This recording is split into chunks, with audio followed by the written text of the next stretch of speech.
એનું સારું થાય, એનું શોભે. બળદ સહન કરતો તો ગાયનું શોભે એટલા માટે.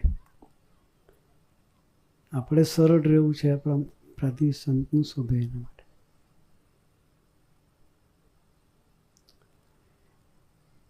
આપણે એ રીતે સરળ રહીને સેવા ભક્તિ કરીશું તો રાજીપો સ્વામીજીને મળશે.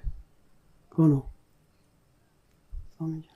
એને કોઈ સ્વાર્થ તો છે નહીં કે ખરો? આપણે સ્વામીજીના ખરેખર દીકરા થઈને જીવીએ અને સ્વામીજીને હૈયે હાસ થાય એટલો સ્વાર્થ એમને છે. બાકી કોઈ સ્વાર્થ એને આપણી પાસે નથી.